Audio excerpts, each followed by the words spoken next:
Welcome to the Indy Drills Podcast. I am your host, Chad Wilson, owner of All Eyes DB Camp and author of 101 DB Tips.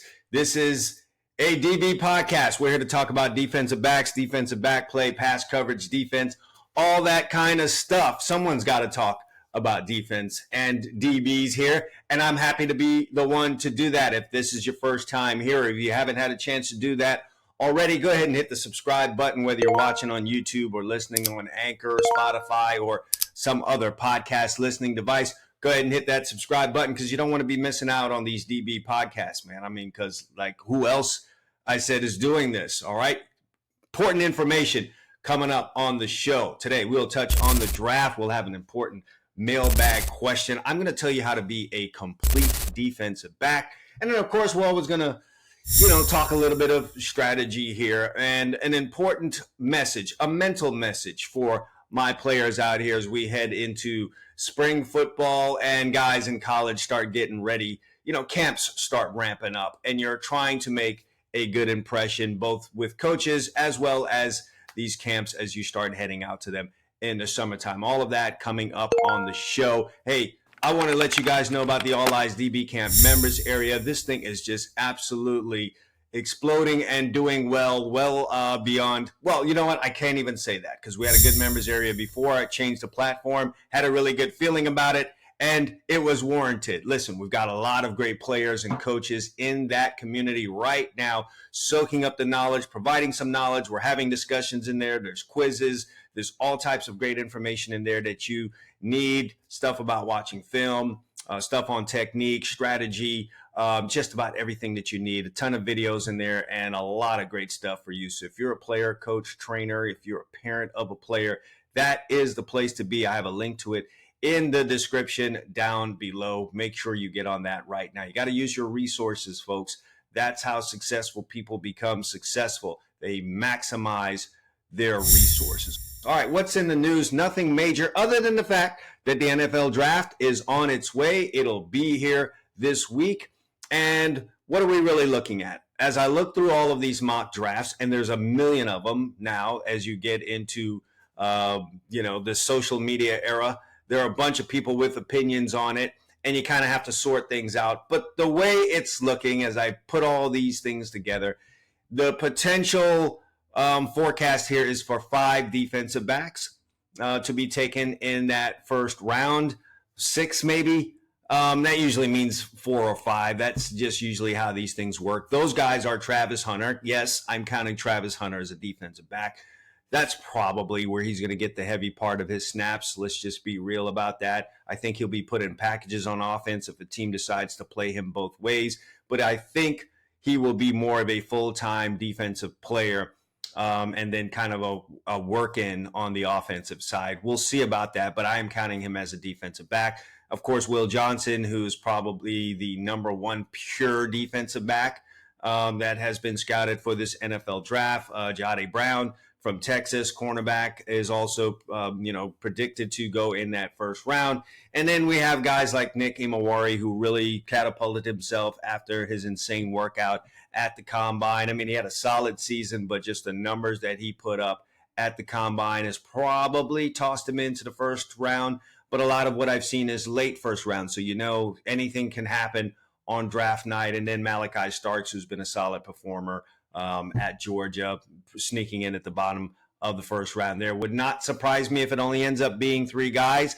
Last year, we had to wait all the way until pick number 22 with Philadelphia, and it turned out to be a great one. Quinyon Mitchell from Toledo had a great rookie season with the Eagles and picked up a ring. Always great when you can waltz right into the league and get a little hardware on your finger, but he was a key player for them in their run to the title last year, providing great coverage as a rookie corner, and be interesting to see what he's able to do in his sophomore season. But will there be anyone in this draft in that first round that has that kind of impact and performance in, for their team? So a lot of external factors go there. This is what fans don't really understand. You fans out there just think it's all just about the player. I'm here to tell you it really does matter where you land. Okay, what if Tom Brady would have been a Cleveland Brown? All right, yeah, he might have had a great career, maybe, but it definitely would not have been what it was at New England. So it matters where you land. For defensive backs, you've got to go into that right system. I have highlighted this on previous Indy Drills podcast. That first year for Derek Stingley, when he went to the Houston Texans and they were primarily a cover 2 team, a Tampa 2 team, you just didn't really, he looked like he was on his way to being a bust. And that was simply because he was in a system that didn't fit him. And this happens more times than not in this league. Fans don't really understand it. They just look at the player, put it all on the player and say, hey, that guy's a bust and whatever. I guess that's the easy thing for fans to do. But I'm here to tell you that's just really not how this thing works. It matters what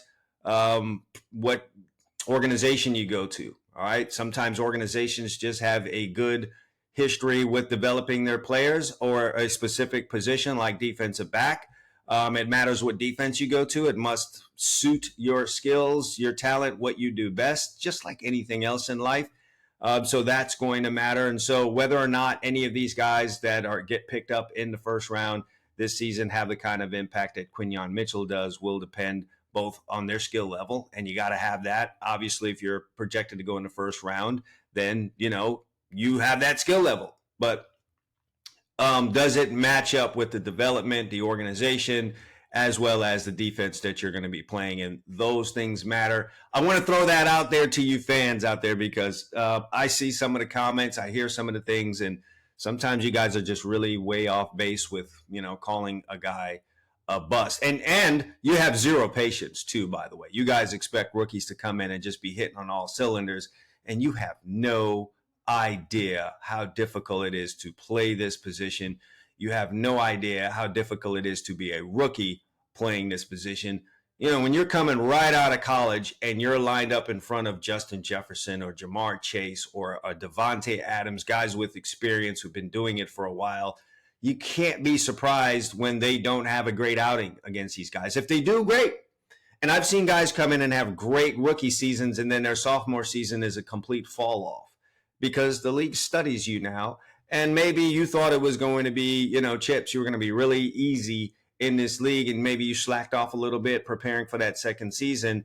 And that combined with the teams studying you and finding out what you don't do well and really hitting on that in the second season can really, make a guy's second season be a bit of a fall off, and they just got to shake back for that third year. And, hopefully they get a great season put together. Since the last Indy Drills podcast, we had a retirement, and it was Patrick Peterson. Obviously a legend to a lot of guys in, that era that grew up watching Patrick Peterson, perhaps one of the best athletes to have played the position. I mean, the guy came out, he was 6 foot, 6'1", 219 pounds, ran a 4.3 40, and was just a tremendous athlete and, translated that onto the field. Was not always a big lover of his technique, thought he was a little lazy there at times in his career. Not really the guy that I would turn on to have young DBs watch and say, hey, this is the guy that you want to mimic, which is always tough with a guy that with that great kind of athleticism. And I would say there were times where he just relied on it, and he could because he was just really blessed in that department. But over the years, you just saw his game mature, and he ended up leaving Arizona, for whatever reason, contract disputes, whatever. He did end up going back to Arizona to sign that one-day contract and retire as a Cardinal. That is the team that drafted him and where he played most of his years. But a great career. Whether or not it's gold jacket worthy, we will see. I would say he's definitely in the discussion for that. But you know how this thing goes. When you don't win a championship, they kind of grade you hard on that. But definitely one of the top defensive backs in his era. And definitely a guy that a lot of kids mimicked, watched, and tried to model their game after. I coached a lot of kids during that era, and Patrick Peterson was a guy that they talk a lot about. So certainly influential, if nothing else. So, great career. Kudos to him.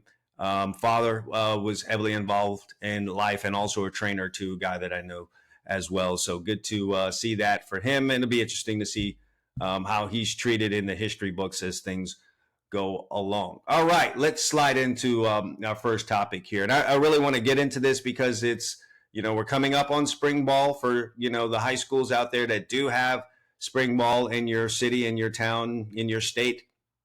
If not, you're going to be going out to various camps, whether that's recruiting camps or it's those college camps that you're going out to, and you're trying to make an impression on some coaches there. You're trying to get yourself recruited, or you're trying to win, a position. You're in a position battle this year, and you're trying to, win over. You're trying to win the job, basically, is what you're trying to do. And I'm here to tell you guys that a big part of that is going to be body language. And it's a tough thing for guys because you're not aware of it.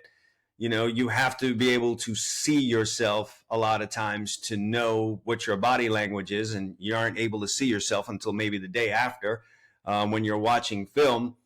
And, a lot of guys fall short in that department. And if your body language is not where it needs to be, you could end up getting yourself prejudiced by a coach, that will develop a opinion about you that may not be correct. You're giving off the wrong signals, but it is a signal nonetheless that you're giving off. And your coach doesn't have a ton of time to get an impression on you, especially when you go to one of these college camps. They're around you for 2 or 3 hours out on a field, and there are a great amount of guys there. And so they've got to try and figure out what kind of player you are. And a big thing that coaches are doing now, so if I'm just talking about the recruiting element of it, a big thing coaches are trying to do now, especially with high school kids, is evaluate their mindset with so many things involved in recruiting now. And I'm basically talking about NIL, but there's a big transfer portal there that colleges have to manage every year, and they get guys and they get them for a year and then they're in the transfer portal. A big part of what these college coaches are doing now are evaluating the mental state, the characteristics of a player, because they don't want a guy strong arming them in terms of NIL money. And then they don't want a guy who's going to be quick to jump into transfer portal, if he's going to be a problem. So along with evaluating your physical skills and your development in your position, they are going to be taking a really big look at how you are character-wise. And body language gives off a lot of that, especially when you're in a camp atmosphere. There's no interviews. Okay, there's no chance to sit down one-on-one with the coach and answer some questions and then maybe also share some things about you that might explain something here or there. There's no explanations. There is how you're performing out on the field and then how you are carrying yourself. So you guys have to be mindful of your body language.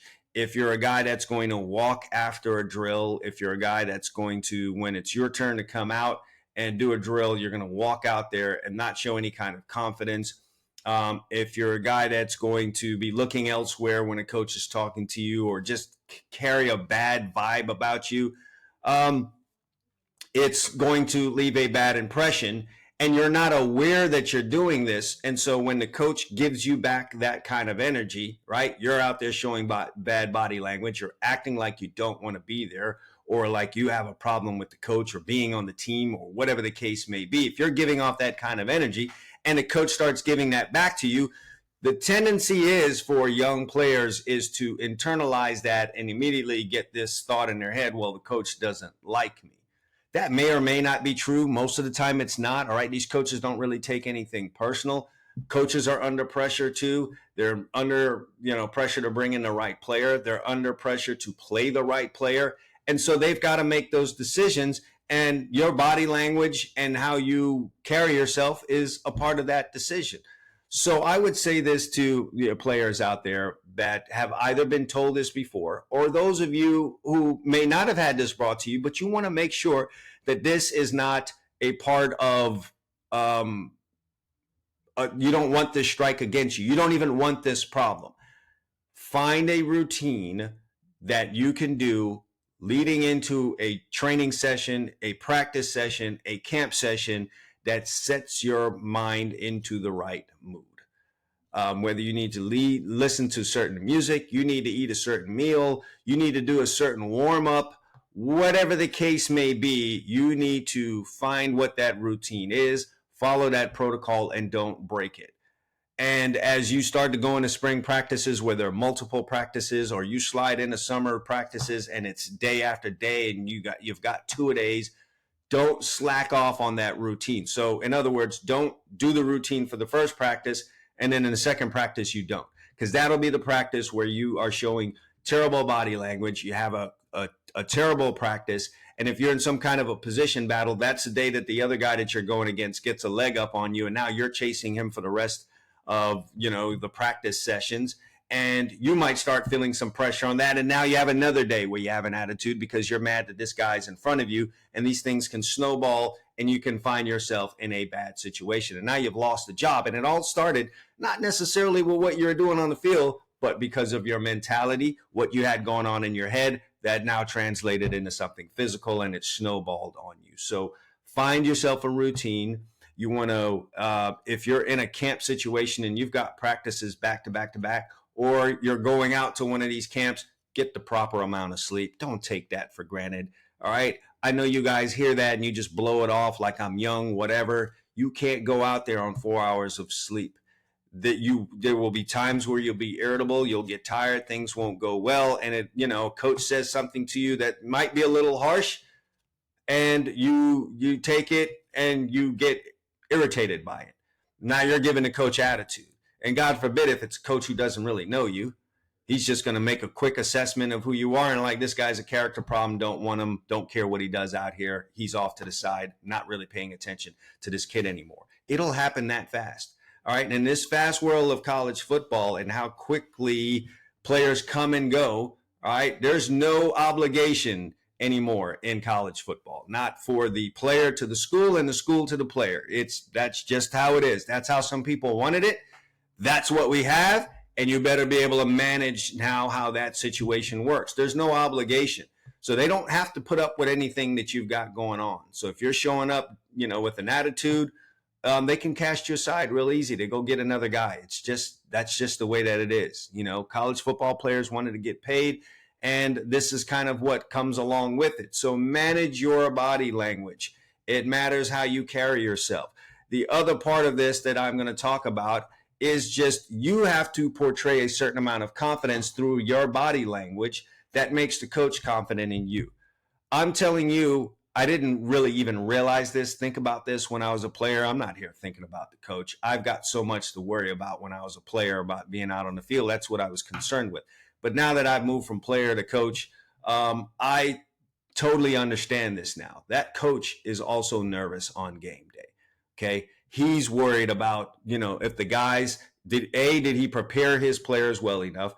B, are these guys going to perform today? And if throughout the week or throughout the summer or throughout the spring or whenever that evaluation period is, you do not display yourself as a guy that is confident, why would that coach be confident in you?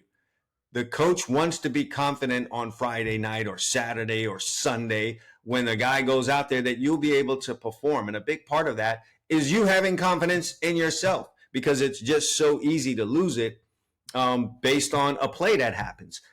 Funny stuff happens out on that field, especially as defensive back. You could be in great position. You could be right there in a guy's hip, tip a ball, and it goes into a receiver's hands. He catches it, and he runs 60 yards for a touchdown.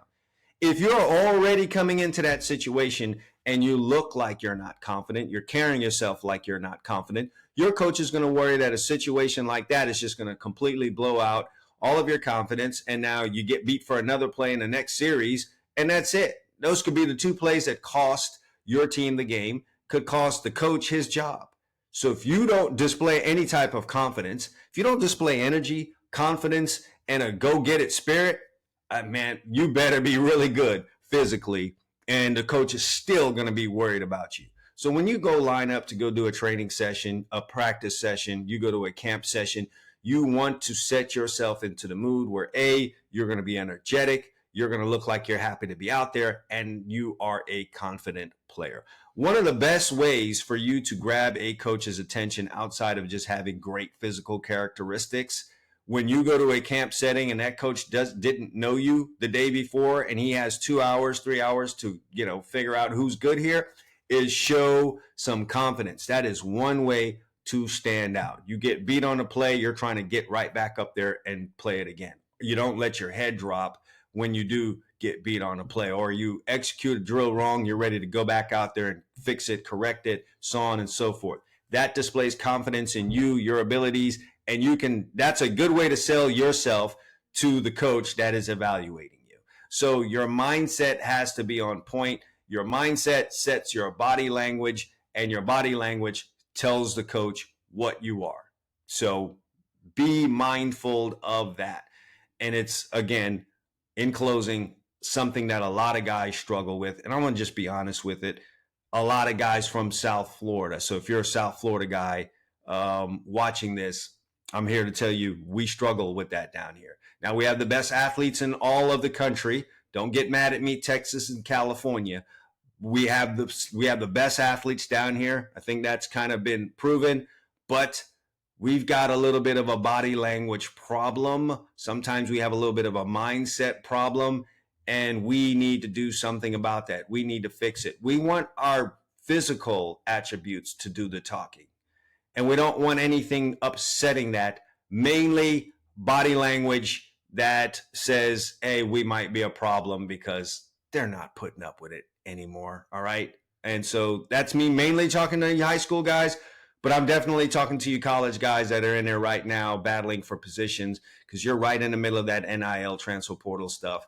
And I'm here to tell you, we always hear about the players that jumped in the transfer portal. A lot of those players that quote unquote jumped in the transfer portal got asked to go in the transfer portal by their coaches who don't want to deal with them anymore. That is I would almost say 50-50, or maybe even a majority of those players have been pushed into the transfer portal and didn't necessarily make that decision willingly. So just want to get that out to you. Body language is really a big thing that guys need to get sewn up. They need to get on that right now, and it starts with your mindset. What you have in your mind is going to control how your body moves around. All right, time now for the mailbag. We do this every week. I take a question that has been either emailed to me or it was dropped on the comment section of one of the previous Indy Drills podcast. I do tell everyone that that is the best way to do things. If you're trying to get a question answered by me, drop that question on this Indy Drills podcast. So if you're watching this episode and you do have a DB question, DB play questions, strategy, anything, coverages, whatever, drop it in the comment section here below. If you happen to be watching this on YouTube, you can also do that. If you're watching on Spotify, they do allow you to put a question there. So that's a good way to do it. If you're not able to use either one of those or any of those, and you feel more comfortable sending an email, you could do that by sending it to cwilson@alleyedsdbcamp.com. You can ask your question there.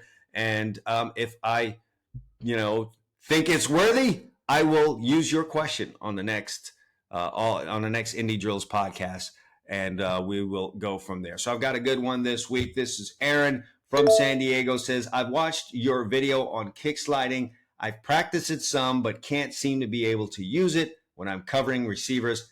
How can I get better at using it in one-on-ones? Aaron, that is not a unique problem.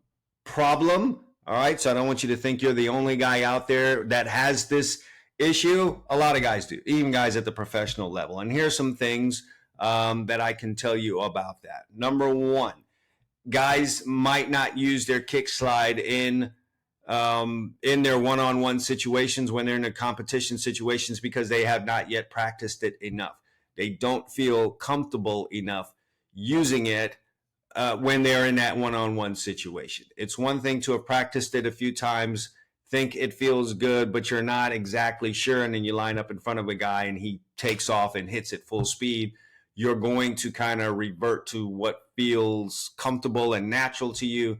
And if you haven't practiced that kick slide enough, it's just going to be whatever you've been doing before, whether that's opening up the gate, splitting your feet, backpedaling out of there, whatever the case may be. That's just what's going to come natural to you. So the first thing I'm going to say to you is practice it more. Like really start nailing it down. Spend some time with it, 10, 15 minutes on a daily basis of really, executing that kick slide, using it the way that, if you watch my kick slide video, I've given you detailed explanations on how that needs to be, and just keep executing it, because there is a certain amount of speed you need to have in that kick slide. You need to have a certain kind of balance there. It's just not something you just whip out and use. And when you have obtained that speed and you feel comfortable with it and you feel balanced, now you will feel more comfortable using it in a one-on-one situation, whether that's in practice, at camp, in a 7-on-7 situation, whatever the case may be. The second thing I'll tell you is this. A lot of guys want to use that kick slide, but they align too close to the wide receiver when they line up in a press situation. You cannot line up a half yard or your nose damn near touching a wide receiver's chest and use that kick slide. His first step is going to get you right out of that kick slide. And the only analogy I can give you is this, is saying you're trying to play off man coverage. So you're ready to backpedal off of a wide receiver and you align at 4 yards or you align at 3 yards. How soon would it be before you got out of that backpedal because you aligned at 3 or 4 yards? Rather soon. 2 strides into that receiver's route, you're going to want to turn out of there because he's broken your cushion. He's gotten too close to you. Similarly, a lot of guys align too close in their press coverage when they're trying to play hard press and use a kick slide. And the moment that receiver takes a step, you are going to panic. And now you cannot use a kick slide. A kick slide is, believe it or not, even though we're calling it, even though the kick slide is used in hard press, it is a situation where you need to be calm and smooth. So the word hard press would give you the impression that it needs to be intense and physical. And yes, we are going to be physical, but the mindset has to be smooth. That first step in your kick slide is going to and needs to be smooth. And there's no way that that's going to happen if you're aligned too close to the receiver. So my advice to you is to get to a yard or a yard and a half. Probably start at a yard and a half. That will give you enough time to kind of see what that receiver is doing off of the line of scrimmage. It will allow you to take a smooth first step. If that first step is smooth, chances are the next few steps are going to be smooth, and you can stay smooth throughout the entire route, and you will feel comfortable using that kick slide. If you get way up there and that guy takes a hard jab left or right, you're most likely going to open the gate or split your feet, or you're going to shoot your hand at a ghost. You're going to shoot the hand and he's going to be gone, whatever the case may be. And once you shoot that hand and spread your feet, you're stuck in mud. The kick slide is over with because he's even with you. And then the next step, he's ahead of you. You're no more kick sliding. When that guy gets outside of your frame or he gets even with you, you're not going to kick slide. Your brain will not allow you to do that unless your brain says, hey, we just love getting beat deep today. So the other part I will tell you is back yourself off of that receiver some. So I want you to just focus on those 2 things, Aaron, and see if that works better for you. I'm willing to bet that it is because I've just got a ton of experience going through this and watching players do that and then adjust it and watch the kick slide work better for them. So we're going to practice it more. We're going to spend more time with it so we feel more comfortable using it in a competitive situation where everyone's watching and there's a real live receiver in front of you that's going to talk trash when he catches the ball. I know how that gets for you guys. And then B, we are going to back ourselves up some so that we are able to kind of see what's happening, judge where that receiver is going, and we can take smooth steps and not panic and split our feet and open the gate and do a wide array and an assortment of other bad habits at the line of scrimmage that guys have. To be honest, that moving back a little bit will solve a lot of problems that guys have and whatever press technique it is that they're trying to use. Guys get up there and they line up way too close. I know I've talked about this a bunch of times. It is allowed to happen at these one-on-one rivals and, and Under Armour camps. No one really polices it in 7-on-7, and guys formulate bad habits that you can't carry to the fall. Because when you get there in the fall, there is a line judge that's standing right off to the side. He's not going to let you rest your forehead on the receiver's chest. And now you don't know what to do. So start practicing that now while you're in shirts and shorts and at 7-on-7 and these camps. Start learning how to play press the way that it's going to be when you are in the fall. That is a pro tip that I really, really want you to take and run with. All right. So Aaron, I really appreciate that question. Aaron in San Diego. Again, guys, if you want to have a DB question answered, if you have a question about play, strategy, technique, anything like that, go ahead and drop it in the comment down below. Would really appreciate that. I love feedback on the show anyway, so you can drop your comment there, or you can send your question to cwilson@alleyesdbcamp.com. Again, that's cwilson@alleyesdbcamp.com. All right, time for our main topic right here, and that is how you can become a complete DB. Let's first talk about why you need to become a complete DB. There's a lot of guys out there that feel like, you know what, I just really need to specialize in one thing. And typically that one thing is press man coverage. Yes, I'm talking to a lot of you guys down in South Florida. They just feel like if I'm a great press man coverage guy, then everyone's going to want me. Well, if you are good at press coverage, you will draw attention, no doubt about it. And you may even be successful in getting a lot of offers. But what's going to happen is you're going to get on campus and yeah, they were attracted to you as a press man corner. But then when you start running some zones and then they need you to play off man and you have zero proficiency in that, that's when things are going to get really sticky and hairy for you. That's where you could lose your position to a guy from another place that you maybe never heard of, but he's really good at both of those things. Maybe not as good as you in press coverage, but he's good at all these other things. And the coach does not, remember what I said earlier in this podcast, the coach doesn't get nervous in all these other situations when that player is there. And then you also just struggle. Forget about the position battle. You might be out there and you might indeed be the best corner out there, but you're costing the team in these other situations because you're just not good at these other parts of it.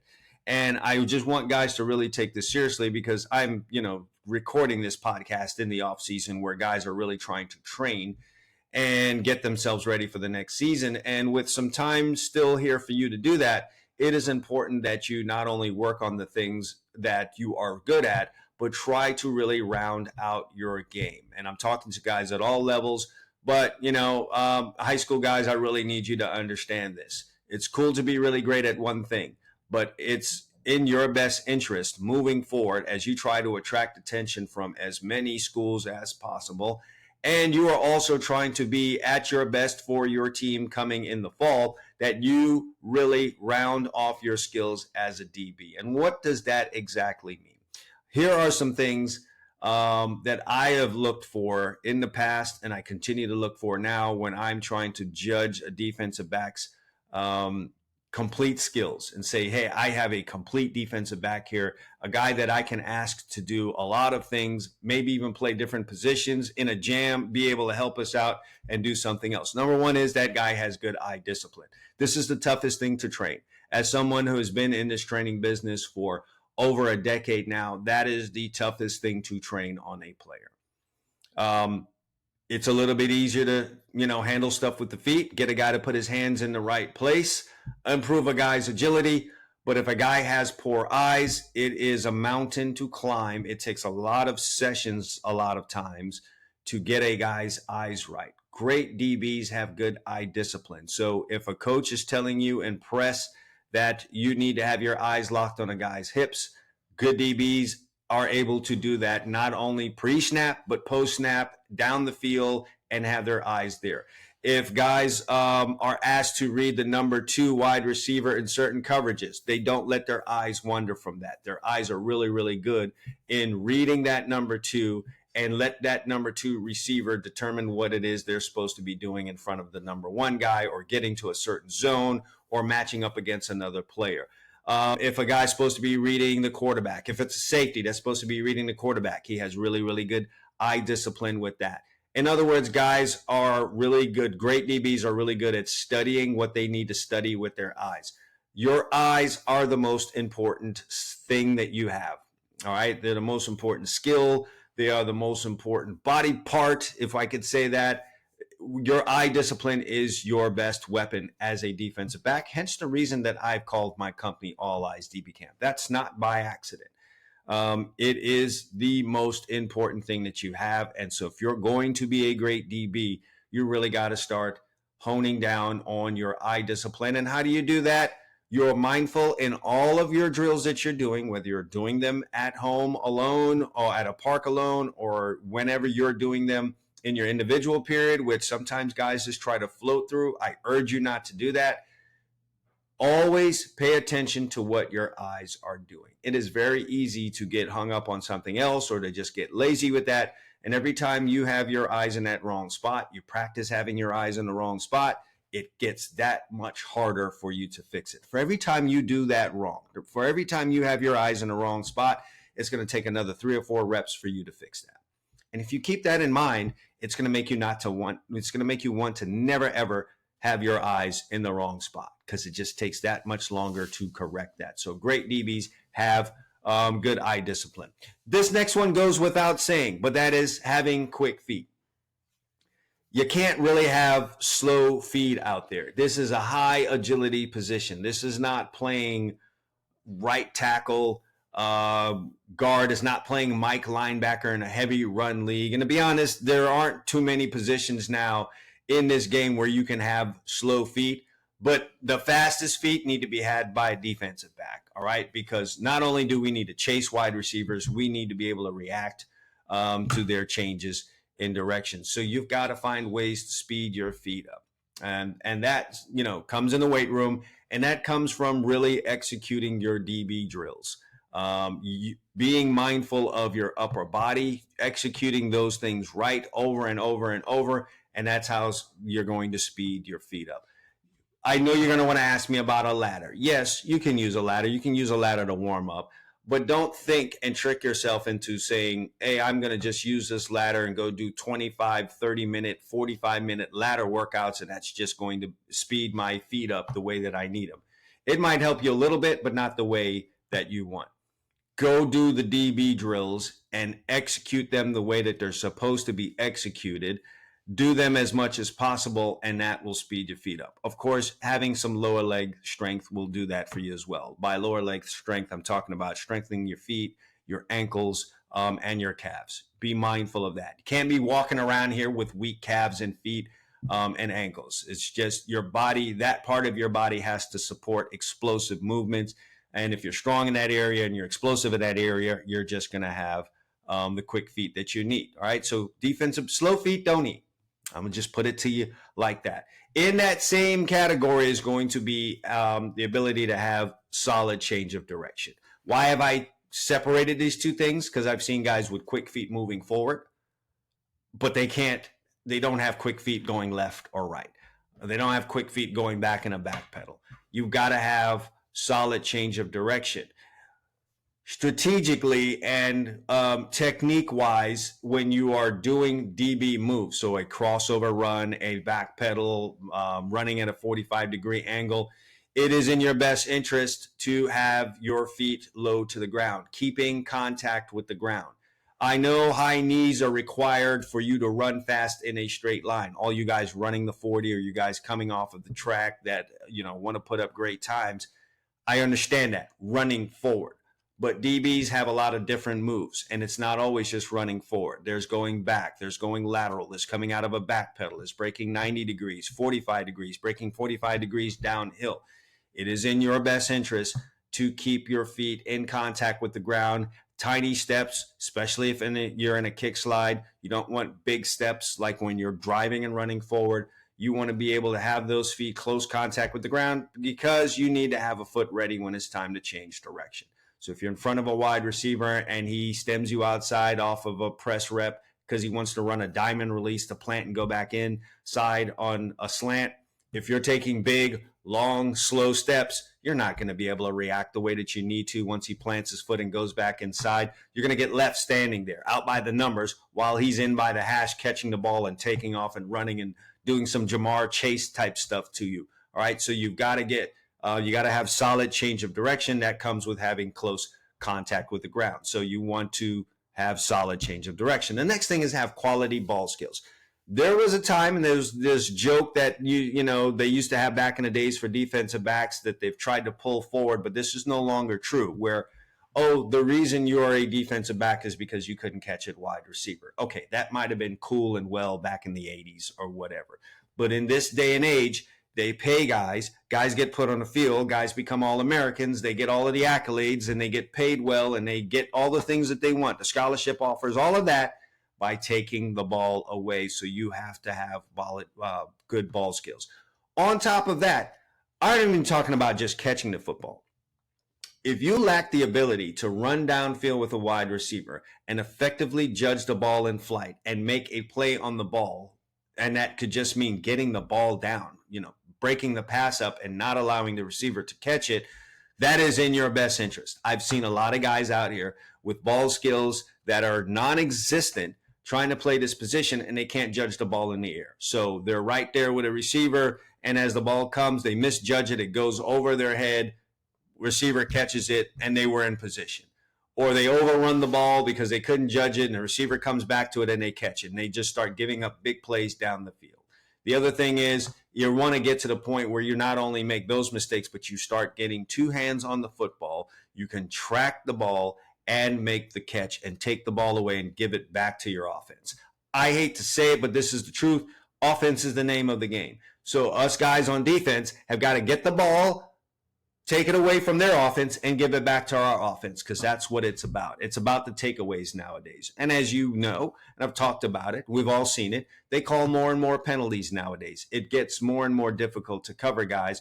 So it's not just about, we're kind of out of that Revis era where it's just cool if, you don't really have interceptions, but you just didn't allow a guy to have a catch. These offenses now find other ways to move that ball down the field. They'll throw dump offs, they'll throw screens, if you keep giving them extra chances out on the field, they'll find ways to get first downs. So if you're just knocking the ball down, or you're close to a receiver and he doesn't catch the ball and, on second down and now they've got a third down, they'll find ways to find first downs, and they'll keep the ball away from your offense, and they'll get down the field and they'll get points. And, how much did you really help your team? It's important now to get both hands on that ball, take it away, and give it back to your offense and let your offense score. So you got to have quality ball skills if you're going to be a complete defensive back. And finally is something that I've talked about already.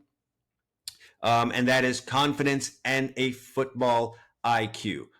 All of the greats have had a football IQ, and all of the greats have had confidence. Now, we can argue that they've had confidence because they had a football IQ and it allowed them to make plays. And when you make plays, you feel more confident, and the snowball thing that I was talking about earlier. But I really think it starts from having a football IQ. They really understand what is happening out on the field. They understand their own defense and their place in it and how others around them operate in that defense. So they have a firm understanding of that. And B, they totally understand how the offense is trying to attack them. And when you really reach that diamond level status, you understand how the offense is going to attack the defense that you are in. That's when you really have reached that higher level of consciousness. You know that quarterback and that offense is going to see you and cover for, and now you understand where they are going to try to attack, where they're going to try to go with the football. You're going to see the first few steps in a wide receiver stem, and you're going to know what route he's running and then what the other complementary route is going to be to that, and where the quarterback is going to want to put the football. That's when you've really reached that level of understanding, and that only comes through being aware and studying this game. All right. I'm sorry, folks. It's just a story you've heard from me before, and you keep hearing it because it is that important. So you guys are in this offseason, training, lifting, getting stronger, getting faster, getting more agility. But I promise you, it's all for naught if you don't figure out a way to get smarter out on this field and put yourself in a position where you can anticipate, because those things are super, super important for you if you're going to be a complete defensive back. Just think of any DB that you thought was great from back in the day. Ed Reed, Deion Sanders, just put a name out there. Charles Woodson, any of the guys who have racked up numbers in this game, they were all studiers of the game. And there was a big misnomer about Deion Sanders as he was playing, that he was just out there on the athleticism. Everyone knew about his 4.2 40 and ability to jump and everything else. But that guy studied the game more than most guys. It was not really talked about much, but as you can see now, he's a coach. And you don't just become a coach because you didn't really study football, all right? You don't just walk into that. I know he has a name, but his willingness and his curiosity about how this game works through the years of studying it has now allowed him to move into coaching. His mind took him there. So that's just evidence that he was a guy that studied the game. But all the greats did that. And maybe it was not talked about much because we love to talk about people's physical attributes. All right. We love guys that jump high in basketball. We love guys that run fast in football. We love guys that hit the ball far in baseball. And so we tend to just really focus on the physical part. But all of the greats in their individual sports, what's not talked about is their IQ. Think about the IQ of a Michael Jordan or a Kobe Bryant. It was off the charts. They studied the game. When people weren't looking and they weren't around, they studied the game. So that's going to be the same thing for you in football, and in particular, defensive back. Study the game. It's going to make all of what you are doing to develop yourself physically worth it. That's what you're doing it for. All right. The physical stuff does not translate onto the field if you just don't have the mental part. So really get into that. And if there's one, thing that I've left out here that I don't want to hear people coming after me for, is just your ability to tackle. I kind of leave that as that goes without saying, but if you weren't sure about that, you got to tackle in this day and age. And I will go to corners. Safeties, we just fully expect that you guys need to tackle, and you understand that, because if you can't tackle, you can't be out on the field.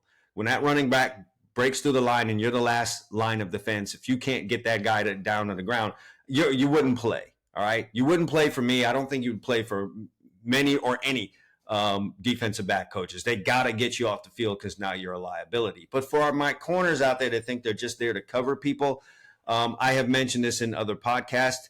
If you can't tackle and all you can do is cover, they'll find ways to make you tackle. They will run toss.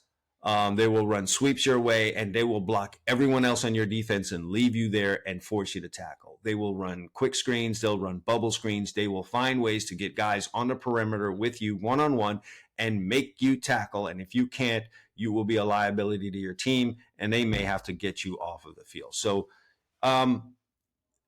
maybe I assumed it, but I'm not going to let you assume it. You've got to be able to tackle. That's corners, that's safeties, that's nickelbacks, that's anyone that lines up in the secondary. We are the last line of defense, and when we miss tackles, big plays happen. So I hope you guys understand that. But you take those 5 qualities plus the tackling that you should have already known, and that's how you're going to make yourself a complete defensive back. All right? You've got to have great eye discipline. You've got to have quick feet. You've got to have solid change of direction. You've got to have quality ball skills. We've got to take that ball away and give it back to the offense. And then finally, you've got to have confidence and a football IQ. So if you just take those things and you develop them this offseason, and you are infinitely better in those things as you come back this next season, you will be a better player. You will have better numbers. You will make more plays. You will gather more attention. You will help your team win more football games. And at the end of the day, that is what we are looking for. All right, that's going to be it for me on this edition of the Indy Drills Podcast. I want to just say this. I totally appreciate you guys tuning in and making the last episode with the interview with Cody Alexander from Match Quarters one of the most watched episodes that we've had here on the Indy Drills Podcast. Looking forward to doing more interviews coming up in the future. So I appreciate that. And you guys, like I said in the beginning, stay tuned. Go ahead and subscribe to the channel so you don't miss out on future Indy Drills podcasts, both ones like this and ones where I have interviews. Before I go, I can't do this show without putting a plug in for 101 DB Tips. This is the best defensive back book out there. It's the ultimate defensive back reference guide. Over 100 of the best tips you will ever read on playing defensive back. Everything from how to train in the offseason, how to play corner, how to play nickel, how to play man, how to play zone, how to study film, just about everything right here in this book, 101 DB Tips. You can get it in soft cover, and in the latest version, I have 100 passing terms in here that you need to know, along with a few pages in the back here for guys that, want to take notes. You got diligent guys like that. So on top of the 101 DB tips, you've got 100 passing terms you need to know and pages for notes if you're getting the soft cover version. If you want it right now, hot in your hand, you can get the ebook version, and that is delivered to you right away when you order it. So if you want to rush those tips in your hands right now, you need it. You've got a camp tomorrow, or you got something coming up really quick, or you're just a guy that wants to read off your notepad or your iPhone, you want to use one of those. That's the way that you consume books. Order the ebook version. There is a link in the description down below, as well as a link to the members area. It's a superpower, man. If you've got both of those things, if you've got both of those, if you've got a membership to the members area and you've got 101 DB tips, all these 5 things that I talked about that you need to be a complete DB today, you're just going to have those if you follow what's in both of those sources and materials for you. You'll have those 5 things, and you'll be everything that I talk about on this channel, and you will, I guarantee it, be a better player this upcoming season than you were the season before. I guarantee it. All right, that's it for me. Be sure to like and subscribe. And until next time, All Eyes DB Camp, consistency breeds results.